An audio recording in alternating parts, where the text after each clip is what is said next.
Oke, semoga nggak putus-putus.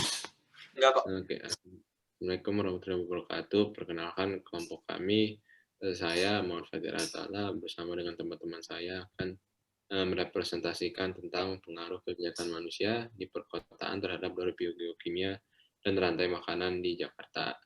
Kelompok kami terdiri atas saya sendiri, Muhammad Fatir Atala, teman-teman saya Karina Maharani, Syahren Aiman, dan juga Andrea Luna yang berhalangan hadir pada hari ini. Hal yang melatar belakangi penelitian kita itu adalah bagaimana manusia selalu berkembang dan berekspansi ke segala penjuru dunia. Hal ini dapat kita asumsikan bahwa manusia selalu berkembang, kepintaran kita, intelektual kita selalu berkembang sebagai spesies, dan hal ini menyebabkan kemajuan peradaban manusia di hampir seluruh muka bumi. Semakin maju kegiatan manusia, semakin merusak lingkungan. Ini adalah pernyataan yang selalu kita pikirkan. Apakah semua kemajuan ini kita bayarkan dengan kerusakan lingkungan, ataukah ada kompromi yang bisa kita lakukan? Untuk pemilihan tempat penelitian yang kita lakukan, yaitu di Jakarta. Jakarta adalah salah satu kota metropolitan terbesar di dunia, juga adalah kota besar yang sebagian besar kita tinggal, dari ya dari murid-murid dan juga mungkin Bapak Ibu juga. Lanjut.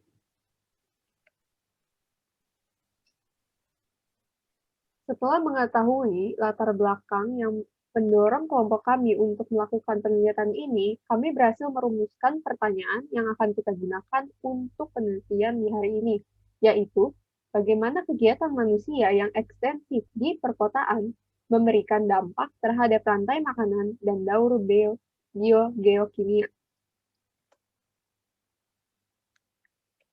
Namun, sebelum kita terjun ke dalam penelitian, perlu kita pahami beberapa landasan teori yang akan kita manfaatkan dalam penelitian kali ini.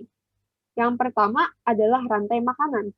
Rantai makanan itu adalah hubungan timbal balik yang terjadi antara organisme dalam suatu ekosistem, di mana terjadi aliran energi antar trofik makhluk hidup.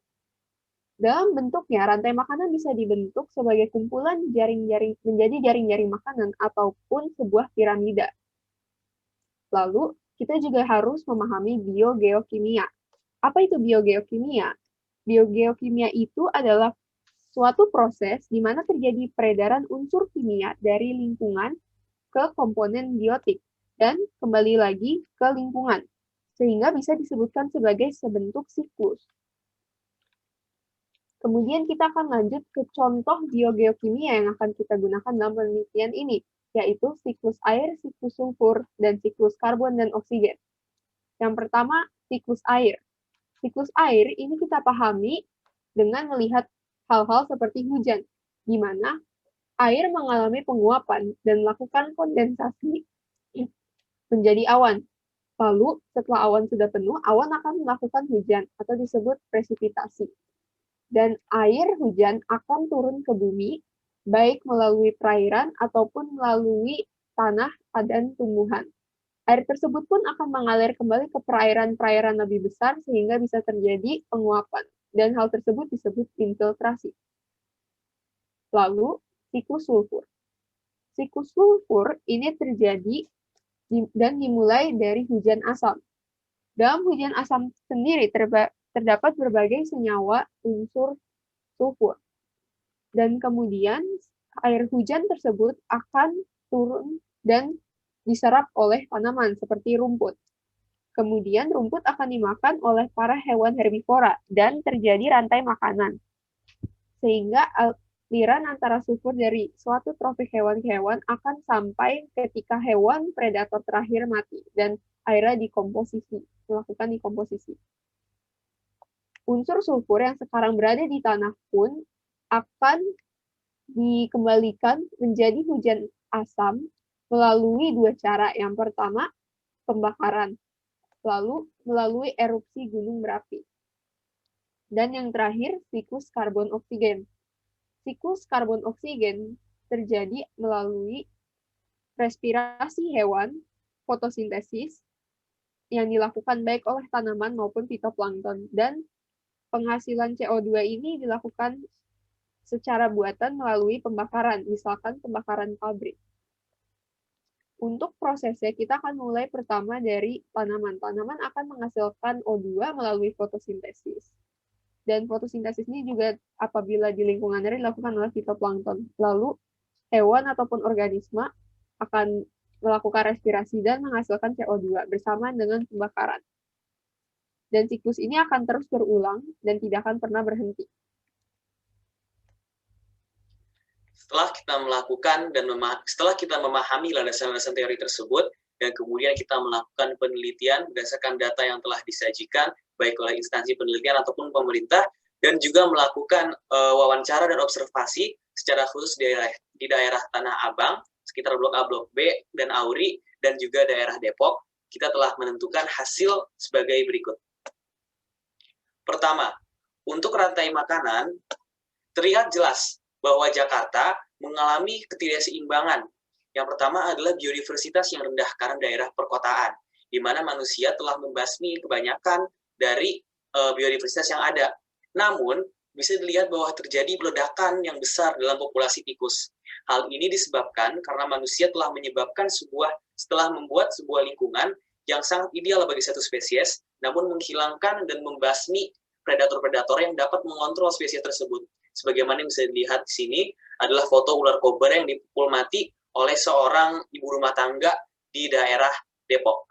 Hal tersebut dan juga dipengaruhi oleh pemanasan global yang menyebabkan tikus menjadi lebih subur dalam perkembangbiakannya, menyebabkan ledakan yang sangat besar dalam populasi tikus di daerah perkotaan.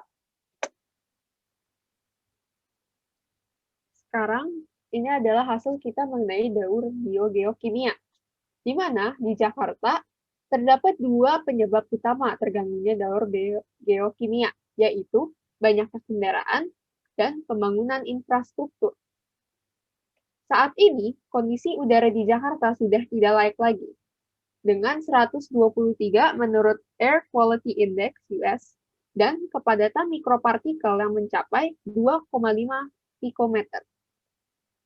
Hal tersebut mengakibatkan dampak-dampak berikut yang sekarang akan kita alami apabila hal ini terus berlanjut. Yang pertama, terjadinya potensi hujan asam yang tentunya berlebihan. Dan apabila hujan asam akan berlangsung secara rutin, hal ini akan tentunya mempengaruhi jumlah hewan dan biodiversity yang ada. Lalu yang kedua, suhu di Jakarta akan mengalami kenaikan yang signifikan.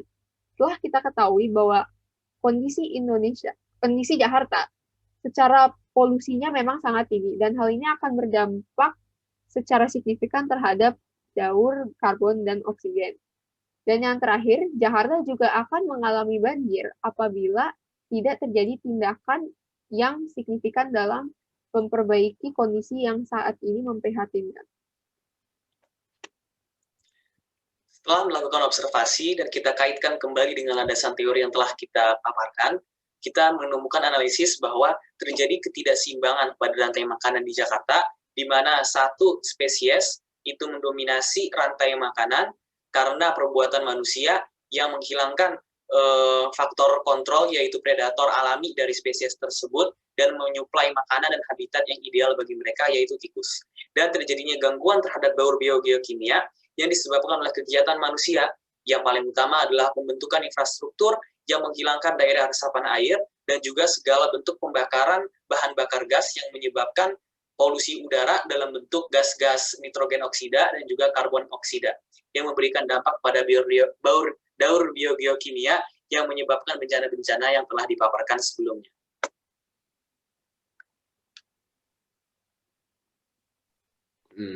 Sebagai kesimpulan yang kita bisa ambil dari penelitian kita ini adalah bahwa dengan merembetnya perkotaan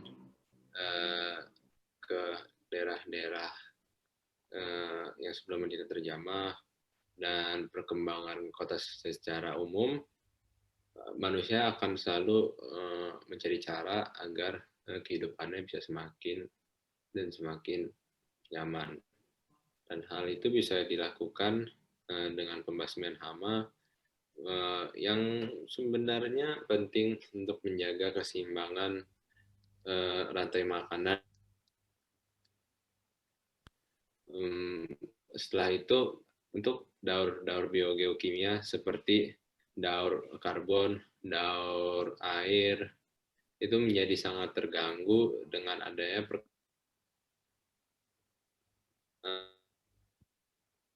yang membeton jalanan, yang membeton lahan terbuka, meminimalisir daerah resapan sehingga menghambat daur air. Untuk daur karbon, dengan bertambahnya kendaraan bermotor dan juga daerah-daerah industri manufaktur, itu membuat bertambahnya